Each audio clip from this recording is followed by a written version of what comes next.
पाठ को आगे समझते हैं। इसलिए कुएं में घुसते समय मुझे सांप का तनिक भी भय न था। उसको मारना मेरे बाएं हाथ का खेल था। कुएं के धरातल से जब 4-5 गज रहा हूँगा तब ध्यान से नीचे को देखा। अकल चकरा गई। सांप फन फैलाए धरातल से एक हाथ ऊपर उठा हुआ लहरा रहा था। लेखक ने पहले भी कई सांप मारे थे, इसलिए उनको डर नहीं था जरा भी। उनको ऐसे ही था कि सांप को मारना तो उनके बाएं हाथ का खेल है। लेकिन जैसे ही वो कुएं के अंदर थोड़ा गए तो उन्होंने नीचे देखा तो उनकी अक्ल काम नहीं कर रही थी। क्यों? क्योंकि सांप जो था फन फैलाए पहले से ही बैठा हुआ था। पूंछ और पूंछ के समीप का भाग पृथ्वी पर था। आधा अग्रभाग ऊपर उठा हुआ मेरी प्रतीक्षा कर रहा था। नीचे डंडा बंधा था मेरे उतरने की गति से, जो इधर उधर हिलता था। उसी के कारण शायद मुझे उतरते देख सांप घातक का मतलब जो नुकसान पहुंचाए, घातक चोट के आसन पर बैठ गया। सपेरा जैसे बीन बजाकर काले सांप को खिलाता है और सांप क्रोधित हो फन फैलाकर खड़ा होता और फुंकार मारकर चोट करता है, ठीक उसी प्रकार सांप तैयार था। उसका प्रतिद्वंदी मतलब शत्रु। मैं उससे कुछ हाथ ऊपर धोती पकड़े लटक रहा था। धोती डैंग से बंधी होने के कारण कुएं के बीचों बीच लटक रही थी और मुझे कुएं के धरातल की परिधि के बीचों बीच ही उतरना था। यानी कि लेखक को एकदम बीच में ही उतरना था, लेकिन सांप जो था फन फैलाकर पहले से ही बैठा था।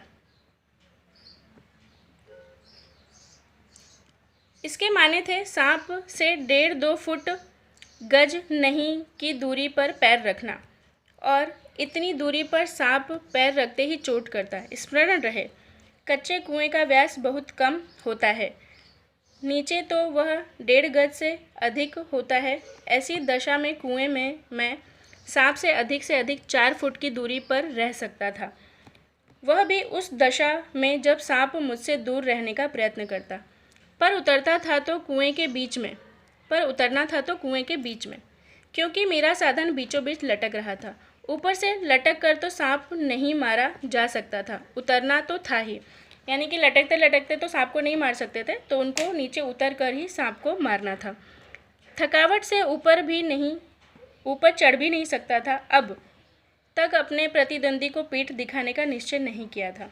यदि ऐसा करता भी तो कुएं के धरातल पर उतरे बिना क्या मैं ऊपर चढ़ सकता था? धीरे धीरे उतरने लगा।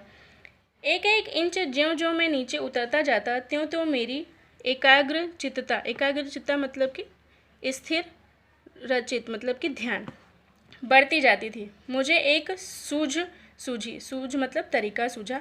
दोनों हाथों से धोती पकड़े हुए मैंने अपने पैर कुएं की बगल में लगा दिए। धीरे धीरे फिर लेखक अंदर उतरने की सोचते हैं और उनको एक तरकीब सूझती है। वो क्या करते हैं कि दोनों हाथों से धोती को पकड़कर उनके जो पैर थे वो बगल की दीवार में लगा देते हैं, मतलब कि अटका देते हैं।